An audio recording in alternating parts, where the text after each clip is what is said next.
So for our next session, we'll be tackling something a little bit more detailed, a bit more away from virtual events. However, the person that I have got is also, on a side note, one of the person with the expertise in the virtual event industry.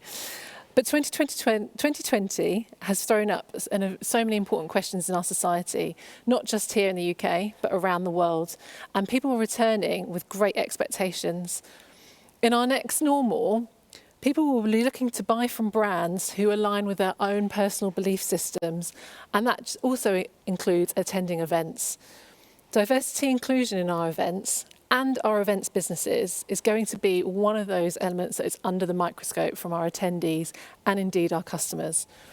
On this topic, I rely on my virtual friend, and I call her my virtual friend because we've not actually met in person, but we speak often, and it's Ashanti Bentil-Dhue, who has been navigating me on this topic. Ashanti is not only the most experienced events entrepreneur, especially in digital, MD of Event Mind, a virtual event production company, but she's also the founder of Diversity Ally, a consultancy business who partner with innovative event companies and who want to be diverse and inclusive in their culture, their people and their image. In this session, we may be asking some uncomfortable questions. I'll mainly be asking the uncomfortable questions. But as we restart events, I believe it's important to take the opportunity to restart in the very, very best way. So Ashanti, thank you for joining me. Thanks for having me. It's always good to see you. And I know you've been really busy today. This is not your first event you've attended today or spoken at. I know. So thank you so much. So I'm going to jump straight in because we haven't got the most amount of time to discuss such an important topic. How do we make our events more diverse and inclusive in terms of attracting a more diverse and inclusive audience? How do we make our events more welcoming? Yeah, absolutely. That's a really good question. And thank you for even having this on the agenda and using the opportunity to talk about it. So I think the main thing really to appreciate and understand about making our events more inclusive is that all we're simply doing is recognizing our differences and the contribution that can make to our events experience for both attendees and, if appropriate, exhibitors. So it's really about understanding the audience, the community that you serve, and thinking about how you can mirror who they are in the different elements of your event. So that could be the speaker panel, that could be the type of catering that you have, and that could be the types of businesses or partners that you work with. Mm-hmm. And I think one of the things that we were talking about, I've worked in quite a lot of engineering events where all the sessions, and there've been a lot of content, and all the sessions have been delivered by white men. And when I've sort of just thrown that question up, where is everybody else? They've always said the answer, or the standard answer, has always been, well, that's who works in this industry. And I, shamefully, have always accepted that to be the industry, but we know that's not true. So how do we break those stereotypes, and how do we make our platforms welcoming to everybody? Yeah, sure. So I think, it's really interesting, this question that you're asking, because sometimes dependent upon the type of panel, for example, or the content that we are pulling together, we may, for example, think, okay, let's have CEOs or MDs on the panel. Now, of course, that is incredibly challenging within that pool to find diverse speakers. And so what we might have to do, and often we encourage our clients to do, is, can you look at the marketing department? Can you look at the operations department? So maybe you can bring in diverse speakers and contributors from other departments or different levels of seniority. So that's one of the most practical things you can do in that regard. But also, secondly, it's also about thinking about the communities that you serve. Surely you serve customers who are diverse as well. And so how can you find practical ways to include their presence and their contribution in the event that you are running? Do you find, we talked quite candidly in calls in the run-up to session about your experiences at trade shows as a visitor. And is there a way that we can educate and spread that message through to our customers and through to our exhibitors and educate not in a condescending or a patronising way, but what can we do to champion that, I suppose? Yeah, absolutely. So I think there's a couple of elements when it comes to this. I have shared with you some of my personal experiences of going to trade shows, and usually I am probably the only person of color. And of course, there's intersectionality. I might be the only woman of color, I might be the youngest person and woman of color in the room. And that can't be helped at all times. I obviously am there for a specific purpose. But over the years, you come to prepare yourself for maybe being slightly left out, maybe, or misunderstood. I have been very transparent and said that quite often I'm mistaken for the cleaner or a waitress. Or maybe even the receptionist. And sometimes I play along because I've got the time that day. um, really, I know I will you show never people have to time. the table, and I will show them where the toilet is because, yeah, I've got the time in that moment, and it's amusing to me. But I think that one of the things to think about, even just from a business perspective, is that anybody, you would qualify any lead that comes to your stand, right? Because you want to understand whether there is an opportunity to work together. And so it may require that we debias some of our attitudes or assumptions that we make about people based on how they look. Because actually, quite often, I have buying power, and that's why I'm at the event. But then if individuals may choose not to speak to me or really engage me, then of course that's a missed opportunity potentially for them and their business. So I would really, it's a combination of individual work that we have to do sometimes as businesses in terms of who we sell to, who we strive to sell to. A bit like realizing that, over 50s are a brilliant, consumer segment. Just because they're over 50, it doesn't mean they don't have money. It's quite the same when it comes to realizing that people of different races and cultures, ages, also have the potential to be great customers, and not making assumptions, for example, about who the MD might be, who the procurement manager might be, purely on the basis of what we're seeing on the outside. So it's something that companies could probably do some training on with the staff that they have at events, so that they can address maybe some of those biases, which, as I'm always very pragmatic, aren't I? In terms of business, that's what you want. You want great customers. So qualify everyone in the same way without making assumptions based on what you're seeing. And do you find, obviously, the people that are tuning in today are mainly marketeers, and do you find that we can change our attitudes and the way we communicate with our audiences? We were talking about language before as well, how different languages can be exclusive without even understanding and realizing that. Yes, yeah. Yeah, absolutely. And this is just these kind of virtual and hybrid events are great examples of that. Sometimes, idioms, illustrations, examples, phrases that we may use that might be understood in our culture or geographical location might not be understood in others. And so there is probably some cultural sensitivity training at times that we might do as marketers to understand maybe what phrases are and are not probably, neutral or non-offensive, because there is a fine line between things like cultural appropriation, cultural sensitivity, and cultural appreciation, for example. And so I know that can be very challenging for marketers. So it's always best to do a little bit of research, and really make sure you understand who it is you're trying to reach.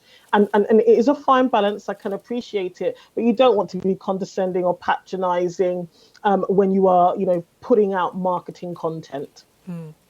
And can you talk us through the work that you're doing with Diversity Ally? Can you explain further about when you say, because I love your line about wanting businesses who want to become innovative event companies, who want to change their culture, people, and image. I love that.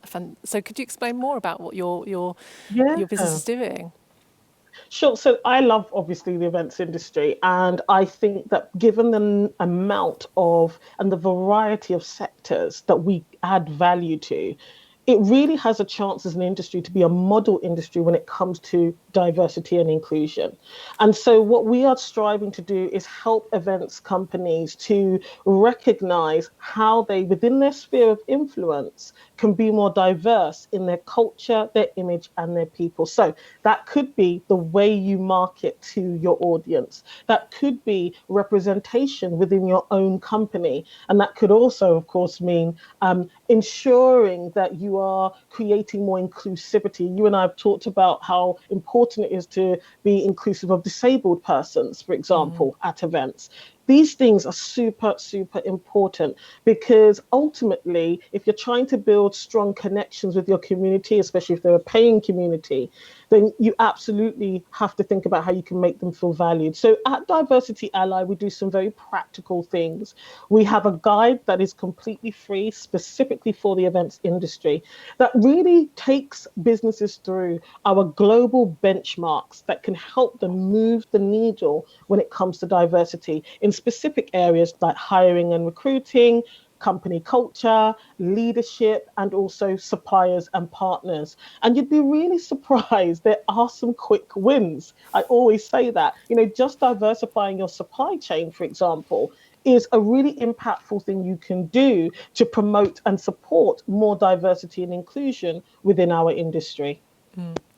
And we talked about technology, didn't we, and disability, and for less abled people. And I always said that about some of the RFID badges, that actually they're fantastic for generating leads, but they're also fantastic if you don't have the ability to carry bags and stuff around with you all day. And I think that really, you said the word valuable to people as well as value. I think that's really, really key there. Absolutely. And these are things that can be done subtly and respectfully as well. And they're practical things, often for, most protected characteristics or minority groups. These are just practical things that are quite easy to implement once they're on your radar. And that's what we're trying to do at Diversity Ally, is we're trying to put it on the agenda. We're trying to provide practical solutions that just about any business could put into effect with some intention and effort.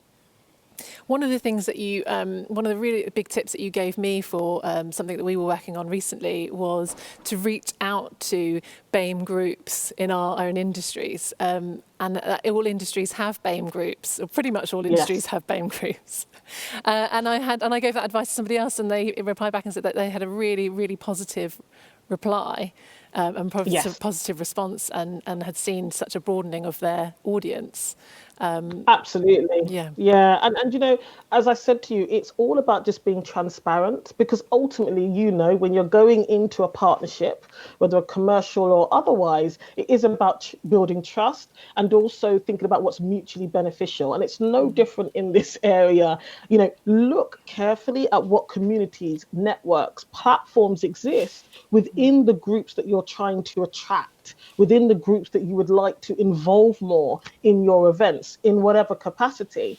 And once you've identified them, be open and transparent. It's okay. Go to the community leader, go to the ecosystem builder there and say, look, we're genuinely working on this. We're not quite sure how to do it, but we think that by working with you, we can make some changes. You'll have to be transparent. You'll have to maybe be more open to that community, because as we know, good communities are built on the basis of trust. So ultimately, that's what those community leaders are looking for. Transparency from you as a business, and some transparency so that they're able to say to their community, this is a genuine partner that we can work with. And you might find some really interesting results for, improving the diversity within your events. And I suppose it requires marketeers and their show teams to be more vulnerable with their offering, and vulnerable as people and humans, really. I suppose it's just speaking from human to human, isn't it? Yes. And it works every time. I mean, the amount of individuals I've met just over this year, obviously because I talk about diversity, but I'm not scary. I hope I'm not. I also call you about virtual events, by the way. Yeah, that's true. And that's helpful, actually. That's the other thing. So, it's okay ask the question, and if you're transparent and you say, "Look, I don't know, would you mind sharing with me?" That is absolutely fine. And quite often you'll find that you get some good results, you get some, valuable information that you can actually do something with. Yeah, sure. While we're here and I've got you on, I know this isn't quite about diversity, but when in your virtual events experience, have you been able to build a more diverse virtual event team? Is your team more diverse? Who's delivering the virtual Yeah. events? Is that? That's a good question. Yes, the answer to that is yes. So, Yeah. and again, that takes effort. For me, as a business owner, as an employer, I've had to really think carefully, sometimes wait longer to get the right candidates so that I can make sure that within our business internally, we're also able to demonstrate that we're living the values that I spend a lot of time talking about. I have to model that. And so the answer to that is yes, but it has taken time, because there is a specific set of skills that I'm looking for. And what that has meant is that we have to have robust training internally if we want to be able to diversify the team that we have. Definitely. And could you speak quickly about your, not quickly actually, we've got a few minutes, but about your diversity program, your Diversity Ally program? Yeah, sure, Is that absolutely. right? So 'Cause I what think it's we do brilliant. is we have a very discreet way of helping companies to assess where they're at now when it comes to diversity and inclusion objectives and where they'd like to get to. And so what we do is we work with you across those global benchmarks, so they're completely open and transparent in terms of how you're being measured and what the pointers are underneath each of those. And so do come and see us if it is something that you are thinking about as an organization in terms of how you carry out or conduct some internal education and training, so that in a year's time, for example, you're able to demonstrate some improvement when it comes to diversity inclusion. Our doors are always open. I'd love for you to do some mystery shopper experiences at some of the trade shows and events that we have. I think that'd be I very know. insightful for show teams. Yeah. Brilliant. Well, thank you so much for your time, Ashanti. I really, really appreciate it. And I wish you could have. I wish you could have be here all afternoon, especially about events, because we've had virtual events. We've been speaking about virtual events a lot. You are the Yeah. go-to expert on virtual events. You know every platform, I'm sure. Oh dear, I Brilliant. have to Thank you be so nice much. about what I say about platforms. Well, until we go for a coffee, that's fine. Yeah. Brilliant. Thanks so much, Shanti. Thank you for having me. Thank you. Hi, I'm Laura, one of the founders at Tag Digital. Tag Digital is a PPC agency for event organisers. Our remit is to deliver visitor registrations, exhibitor leads, delegates, awards and new data for event organisers.